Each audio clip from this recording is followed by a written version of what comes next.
Hey guys, welcome back to my YouTube channel. My name is Maria. If you watched this video and you enjoyed it, don't be shy, hit the like button, subscribe to my channel for any future videos on narcissistic abuse recovery and complex post-traumatic stress disorder. If you haven't yet, watch the video in the link above. This is on 5 steps to heal from narcissistic abuse, because today we are going to get into step number 5, which is incorporating daily tools into your life.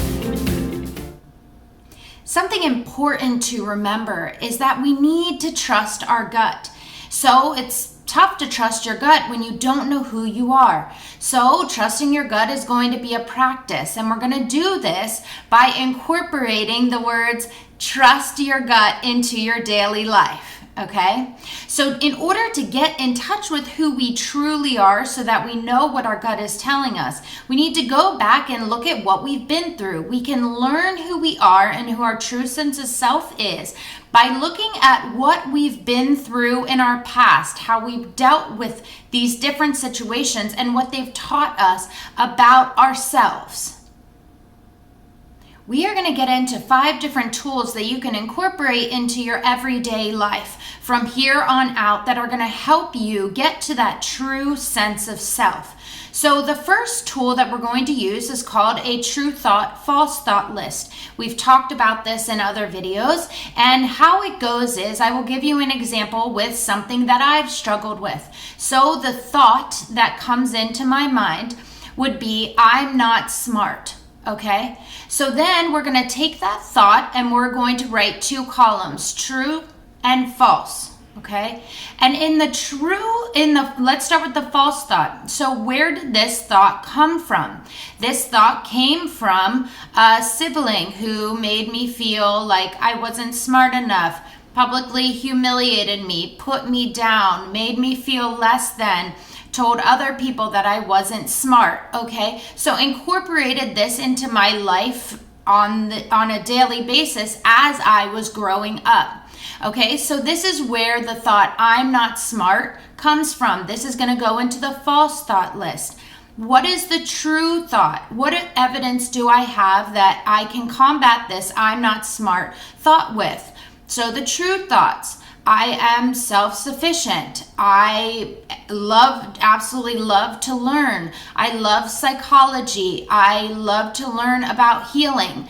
So we're now taking what this thought was, I'm not smart, and we're dissecting it, and we're learning where this thought came from.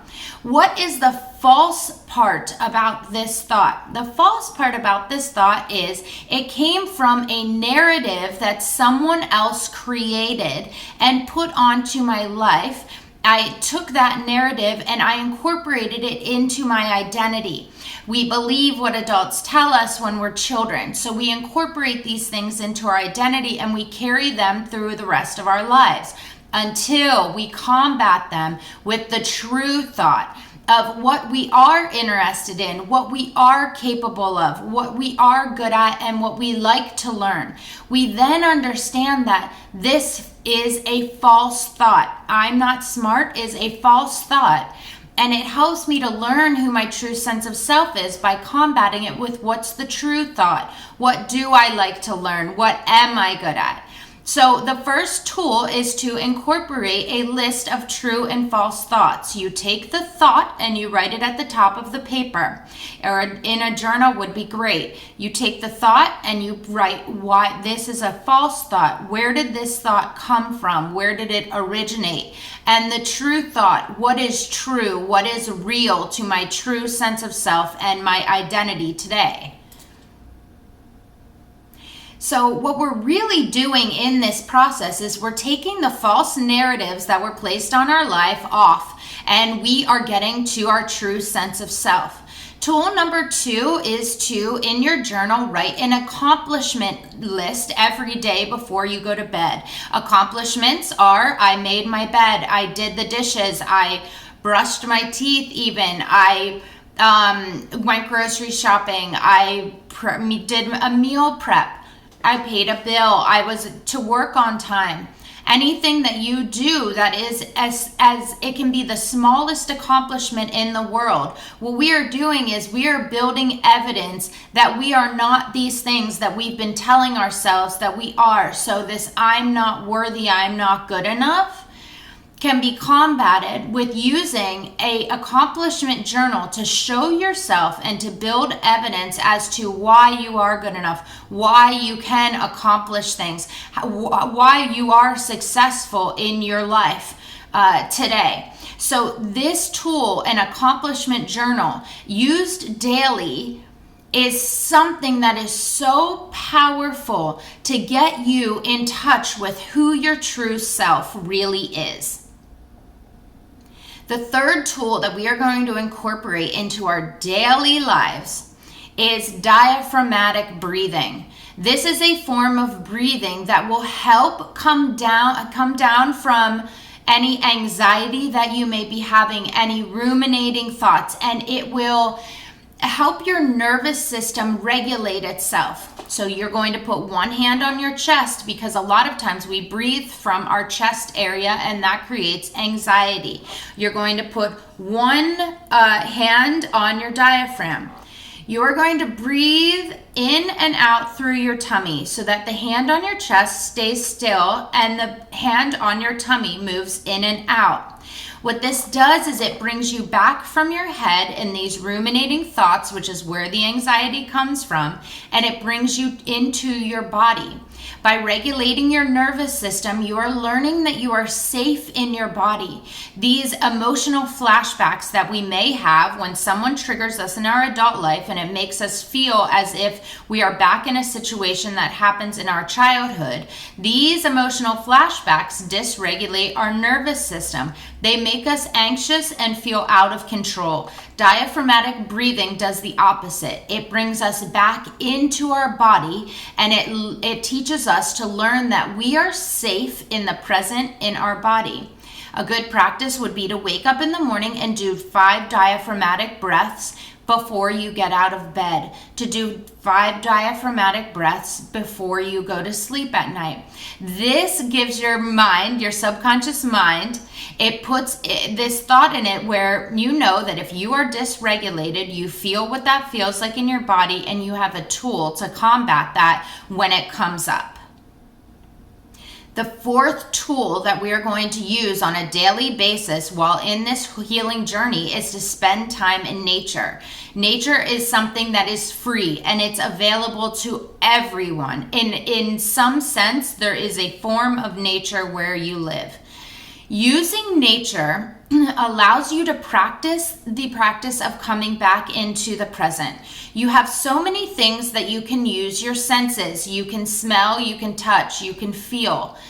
Being in nature allows you to understand that you can have thoughts and you can be alone with your thoughts without feeling like you need to go into the flight trauma response, without using drugs, without using alcohol, without fleeing from your feelings. You can be in your body and have your feelings in nature in a calm way that's going to bring you back into the present.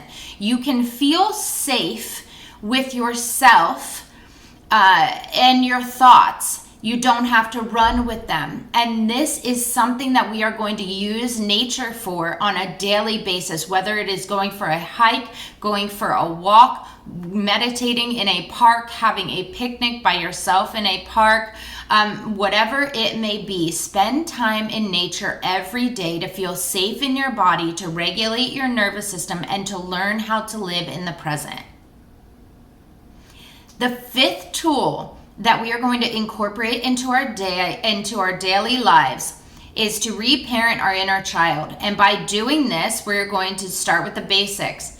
When we feel out of control, when we are dysregulated, when we are angry, when we are anxious, we are going to stop and ask our inner child one question: what do you need right now? We are all the ages that we've lived. We are still 2, we are still 3, we are still 12, we are 13, we are 15, we are 21. We are all of these things. All of these things are incorporated into what our sense of self is. especially when we've gone through long-term emotional abuse and we have narratives placed on our lives that we've carried throughout our lives. We learn these at a certain age. Trauma happens at different stages in our lives. So when we feel dysregulated and out of control and we are in this healing journey, because a lot of old thoughts and feelings are going to resurface and come up, we need to stop and we need to ask our inner child, what do you need right now? A lot of your reactions are going to be coming from you at a certain age, not you as an adult. You may say, I feel like people don't like me. Who is that? That may be me when I was in high school. That may be me talking when I was in middle school, right? So this isn't necessarily me now. These are just the feelings that I've carried throughout my life, okay? So I need to stop and ask, what do you need right now? We need to get in touch with our inner child. We need to know that they're there. We need to reparent them. We need to be there for them. We need to give our inner child all the things that they didn't get, all the protection that they needed. We are there for them now, so let's make them aware of that on a daily basis. Okay guys, thank you so much for watching this video and this series. If you enjoyed it, don't be shy, hit the like button, subscribe to my channel for everything narcissistic abuse recovery and complex post-traumatic stress disorder. And as always, I wish you all the love in the world.